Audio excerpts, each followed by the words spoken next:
wabarakatuh. Halo semuanya, perkenalkan nama saya Sulis Andini, NIM saya 0601241011. Saya mahasiswi Universitas Islam Negeri Sumatera Utara, Prodi Ilmu Perpustakaan. Yang saya hormati Bu Nabila Yasmin, MPhil, selaku dosen pengampu mata kuliah Sejarah Perpustakaan Islam. Selamat datang di video yang akan membawa kita menelusuri sejarah yang kaya akan ilmu pengetahuan dan peradaban. Kali ini kita akan mengunjungi Cordoba, sebuah kota di Spanyol yang pernah menjadi pusat kebudayaan dan pengetahuan dunia Islam di abad pertengahan. Mari kita menyelami sejarah perpustakaan Islam yang sangat berpengaruh di Cordoba. Cordoba di masa kejayaannya adalah ibu kota dari Kekhalifahan Umayyah di Andalusia pada abad ke-10. Kota ini menjadi pusat intelektual dan kebudayaan dunia Islam, menghubungkan timur dan barat dalam sebuah jaringan pengetahuan yang luas. Selama pemerintahan Emir Abdurrahman III yang memerintah pada tahun 912 hingga 960 Masehi, Cordoba mengalami masa kejayaan yang tak tertandingi.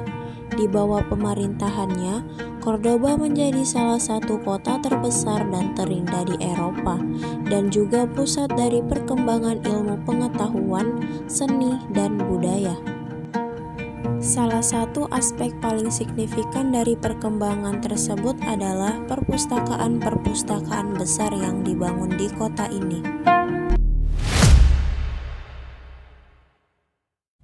Salah satu perpustakaan terbesar yang pernah ada di Cordoba adalah perpustakaan yang dibangun oleh Khalifah Al-Hakam II, penerus Abdurrahman III.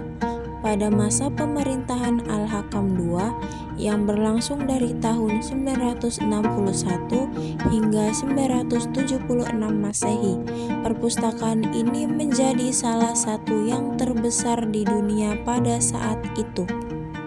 Perpustakaan ini memiliki koleksi yang sangat luas, mencakup ribuan buku dari berbagai bidang ilmu, termasuk matematika, astronomi, kedokteran, filsafat, sastra, dan sejarah. Diperkirakan bahwa perpustakaan ini memiliki sekitar 400.000 manuskrip, sebuah jumlah yang luar biasa untuk waktu itu. Al-Hakam II dikenal sebagai penggemar ilmu pengetahuan, dan ia berusaha mengumpulkan buku-buku dari seluruh dunia Islam dan bahkan dari luar dunia Islam.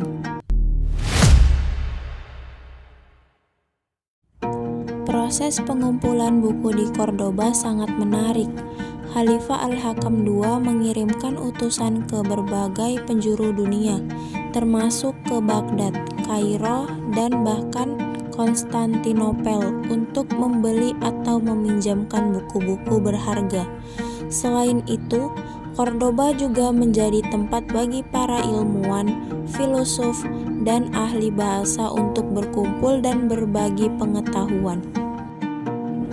Banyaknya naskah yang diterjemahkan ke dalam bahasa Arab juga berkontribusi pada perkembangan pengetahuan dengan karya-karya klasik Yunani, Persia, dan India diterjemahkan dan dipelajari oleh para ilmuwan Islam. Perpustakaan Cordoba tidak hanya menjadi tempat menyimpan buku, tetapi juga menjadi pusat bagi penulisan, diskusi, dan penyebaran ilmu pengetahuan. Perpustakaan Islam di Cordoba menjadi salah satu pusat ilmu pengetahuan terbesar di dunia pada abad pertengahan. Penemuan-penemuan dan karya-karya ilmiah yang ada di perpustakaan ini memainkan peran penting dalam perkembangan sains, matematika, dan filsafat yang kemudian memberi dampak pada kebudayaan Eropa. Salah satu kontribusi besar adalah dalam bidang kedokteran dengan karya-karya seperti Al-Qanun fi Al-Tibb oleh Ibnu Sina, yang memengaruhi pemikiran medis di Eropa. Begitu juga di bidang astronomi, karya-karya ilmiah dari ilmuwan seperti Al-Zarqali dan Al-Battani digunakan sebagai referensi oleh astronom-astronom Eropa selama berabad-abad. Kebesaran perpustakaan ini tidak bertahan lama. Setelah jatuhnya kekhalifahan Cordoba pada abad ke-11, Cordoba mulai mengalami kemunduran. Perpustakaan Al-Hakam II dan banyak koleksi ilmiah yang ada di dalamnya mulai hilang atau hancur ketika dinasti Almoravid dan Almohad menggantikan kekhalifahan Umayyah. Banyak karya-karya ilmiah yang tersisa dihancurkan atau hilang. Beberapa naskah bahkan dijual atau dibakar dalam upaya untuk menyingkirkan pengetahuan asing yang dianggap tidak sesuai dengan keyakinan baru. Meskipun perpustakaan Cordoba mengalami kehancuran, pengaruhnya tetap hidup dalam perkembangan ilmu pengetahuan di Eropa.